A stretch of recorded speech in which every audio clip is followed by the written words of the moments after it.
இந்த உலகம் முழுக்க சுவிசேஷம் அறிவிக்கிறதுக்குன்னு ஒரு ஸ்பெஷல் ஆளை ரெடி பண்ணுறாரு. இந்த புறஜாதிகளுக்கு அறிவிக்கிறதுக்குன்னு ஆண்டவர் திட்டம் போட்டு தீர்மானம் பண்ணி ஒரு ஸ்பெஷல் ஆளை ரெடி பண்ணுறாரு. எப்படி ரெடி பண்ணுறாரு? ரோமாபுரியின் பிரஜையாக, அந்த பிரஜைக்கு சில சலுகைகள்லாம் உண்டு. அந்த ஆளை லேஸில் அரெஸ்ட் பண்ண முடியாது, அரெஸ்ட் பண்ண அடிக்க முடியாது. கோர்ட்டில் தண்டனை கொடுத்த பிறகு எத்தனை அடி அடிக்கலான்னு கோர்ட்டு சொன்ன பிறகு தான் அடிக்க முடியும். இப்படிலாம் சட்டங்கள்லாம் இருக்குது. அதனால தான் பவுல் அடிக்கும்போது அவர் சொல்கிறார், நான் ரோம பிரஜை என் மேலே கையை வைக்கலான்னு அவன் பயந்து போயிட்டான். ஐயோ அப்படின்னு. இந்த மாதிரி சில ப்ரிவிலேஜஸ் எல்லாம் இருக்குது. ட்ராவல்லாம் ரொம்ப கன்வீனியன்ட் ஆகிடுது. ஒரு நாட்டை விட்டு இன்னொரு நாட்டுக்கு போகலாம் சுலபமாக. ரோம பிரஜைனால் ஒரு தனி மரியாதை, தனி உரிமைகள் எல்லாம் இருக்குது. அப்படிப்பட்ட ஒரு ஆளாக அவனை கர்த்தர் பிறக்க செய்து, பிறக்கும் போதே பாருங்கள் எங்கே பிறக்க செய்கிறாருன்னு, வளர்த்து எருசலேமில் வந்து படிக்கிறாரு. கமாலியலின் பாதபடியில் படிக்கிறாரு. Best teacher.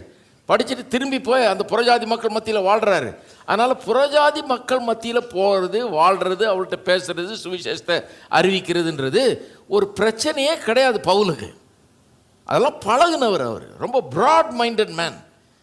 யூதனாக இருந்தாலும் ஒரு பரிசேயனாக இருந்தாலும் கூட உலகத்தை அறிந்த ஒரு மனுஷன், உலக மக்களிடத்தில் பழகக்கூடிய ஒரு மனுஷன், கொஞ்சம் ஹையர் லெவலில் போகக்கூடிய ஒரு மனுஷன். அதுவும் இல்லாமல் படிப்பு, சரியான படிப்பு, ட்ரைனிங் எல்லாம் இருக்குது. நியாயப்பிரமாணத்தெல்லாம் கரைச்சி குடித்தவர். ஏன்னா யூதர்கள்லாம் பெரும் ஆட்சேபனையை எழுப்புவார்கள் இந்த சுவிசேஷம், கிருபையின் சுவிசேஷத்துக்கு விரோதமாக. கிருபையினாலே விசுவாசத்தை கொண்டு ரட்சிக்கப்படுறோன்றது அவங்களுக்கு கான்செப்டே கிடையாது. பெரும் ஆட்சேபனையை எழுப்புவார்கள் என்று சொல்லி, நியாயப்பிரமாணத்தை நல்லா அறிஞ்சவர் ஒருத்தர் தான் அதுக்கான விளக்கங்கள்லாம் கொடுக்க முடியும். அவர் தான் இந்த கிருபையை சரியாக போதிக்க முடியும். அதனால் நியாயப்பிரமாணத்தை கரைச்சி குடித்து தலைகீழ அறிஞ்ச ஆளை பிடிக்கிறார்.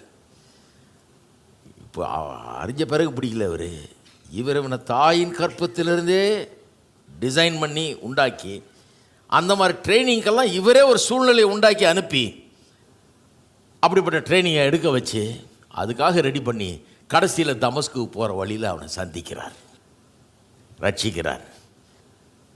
அந்த இதை மனசில் வச்சுக்கிட்டு வாசித்து பாருங்கள். எபேசியர் 2:10 நல்லா வழங்கும். நற்கிரியைகளை செய்கிறதற்கு நாம் கிறிஸ்து இயேசுக்குள் சிருஷ்டிக்கப்பட்டு தேவனுடைய செய்கையாக இருக்கிறோம். அவைகளில் நாம் நடக்கும்படி, எதில் அவர் ஏற்படுத்தின திட்டம் போட்டு வைத்திருக்கிற அந்த நற்கிரியைகளை நாம் அதில் நடக்கும்படி அவர் முன்னதாக அவைகளை ஆயத்தம் பண்ணியிருக்கிறார். முன்னதாகன்னு சொன்னால் உலக தோற்றத்துக்கு முன்னே அவைகளெல்லாம் ஆயத்தப்படுத்தி இருக்கிறார் என்ற அர்த்தத்தில் தான் அப்படி சொல்லியிருக்கு. சரி, இதை வந்து ஆம்பிளிஃபைட் பைபிளில் இங்கிலீஷ் தெரிஞ்சவங்க வாசித்து பாருங்கள், ரொம்ப அழகாக இருக்கும். எப்படி எழுதியிருக்குன்னா, முன்னதாகன்னு சொல்கிறது உலக தோற்றத்துக்கு முன்னாகவே. அது மட்டும் இல்லை, அவைகளில் நாம்